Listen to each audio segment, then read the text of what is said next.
You have to believe this, and you have to know this. One thing I'm gonna tell you, and this is spiritual, right? Yeah. See all your It's stuff, all your related. fights. See all your fights and stuff. All your knockouts is spectacular. Know what that means? All this good stuff happening to you. Know what that means? That you're favored by God. You know that, right?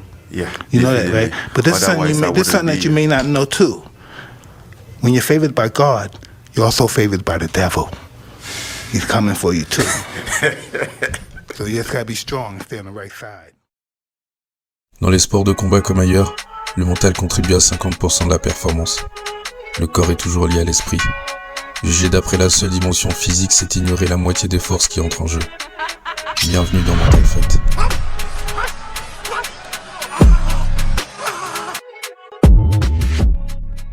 Mars. Dans le premier calendrier romain, le mois de mars était le premier mois de l'année. L'arrivée du printemps et des beaux jours était signe de renaissance et donc de commencement.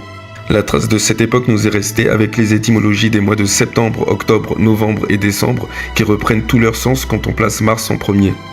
Mais la fin de l'hiver annonçait également les départs à la guerre. Ainsi le mois de mars doit son nom au dieu romain de la guerre, Mars. Est-ce donc un hasard si au début de ce mois de mars 2024, les étoiles se sont alignées pour nous donner un condensé d'affrontements des plus attendus ? En quoi le destin de nos héros était-il écrit ? Scrutons les 3 combattants les plus médiatisés de ce début d'année, Benoît Saint-Denis, Francis Ngannou et bien entendu Cédric Doumbé. Pour ouvrir ce bal guerrier, quoi de mieux que de commencer par celui que l'on surnomme God of War, j'ai nommé Benoît Saint-Denis. Après seulement 5 combats à l'UFC, le Français affrontait directement le numéro 2 mondial et il s'apprêtait à accomplir l'exploit lorsque ses ambitions furent anéanties au second round par un crochet de l'Américain. Trop grand défi pour Benoît ? En fait, c'est plus compliqué que ça. Benoît avait dû faire face à une infection par staphylocoque une semaine avant le combat. Est-ce que cet événement a une répercussion sur le résultat du combat ? Absolument. La bienséance et le politiquement correct poussent les honnêtes gens à prononcer des phrases du genre « Cela n'enlève rien à la victoire de Dustin Poirier ». D'autres diront que Benoît Saint-Denis est un mauvais perdant. En réalité, engager un combat avec un staphylocoque reviendrait à courir une finale de 100 mètres avec un orteil en moins. Néanmoins, Saint-Denis avait choisi de combattre en connaissance de cause, il doit donc accepter sa défaite. Car un combat ne commence pas lorsque le gong retentit, un combat commence dès lors qu'on sait qu'on va combattre. Vient alors la préparation physique et mentale. Le cas du staphylocoque est intéressant car il tient à la fois du physique mais aussi du mental. On pourrait dire que ce genre de problème est indépendant de notre volonté, mais le système immunitaire est étroitement lié à l'état psychologique. Le corps et l'esprit ne forment qu'un et se comportent souvent comme des miroirs l'un de l'autre. Lorsque l'esprit est affaibli, le corps peut baisser de régime et vice-versa. Ainsi, le staphylocoque s'infiltrant dans le corps de Saint-Denis ne serait-il pas l'incarnation même du doute s'immisçant dans son armure mentale ?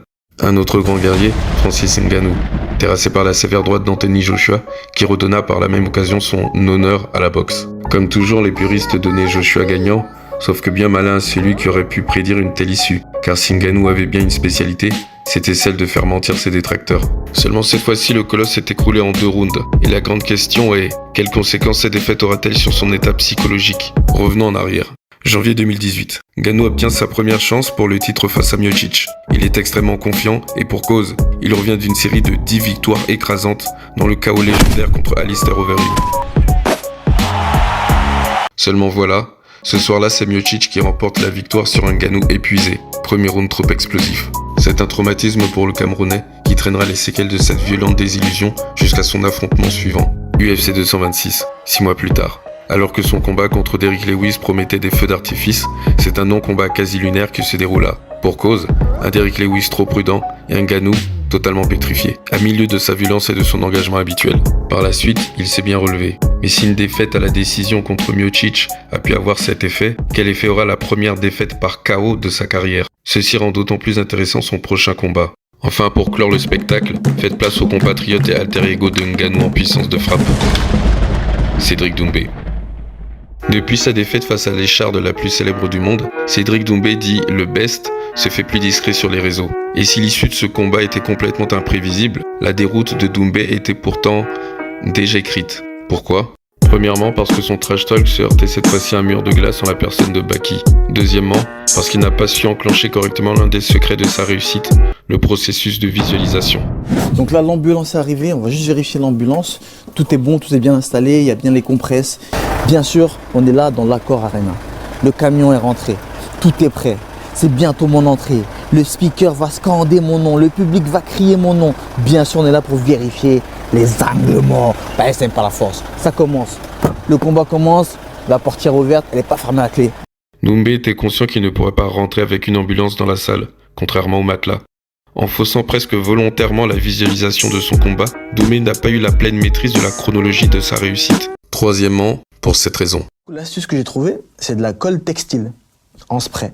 C'est de la colle pour textile que je mets sous les pieds Pour agripper. juste avant le combat. Sauf que pendant mon entrée, c'est-à-dire de derrière le rideau à la cage, bah, je marche pieds nus. Ouais, c'est crade. Et j'ai déjà mis la colle.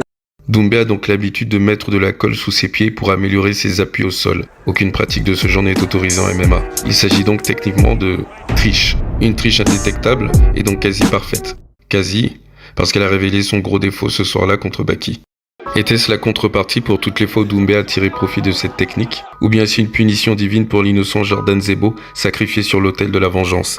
Le best suscite maintenant les moqueries. Une seule façon d'éteindre les rumeurs, remporter une victoire écrasante, pour couvrir le souvenir de la débâcle passée. Victoire obligatoire, préparation limitée. Doumbé n'avait donc pas le choix. Il fallait affronter un chauffeur de bus. De ces 3 combats majeurs du début d'année, il semblerait qu'elle n'ait pas bien commencé pour les favoris francophones BSD, Ngannou ou Doumbé. Et si le prochain combat de Cédric est déjà annoncé, le retour au front répondra à bien des questions concernant Benoît et encore plus concernant Francis. Même si la préparation physique restera capitale, le véritable et premier combat restera mental.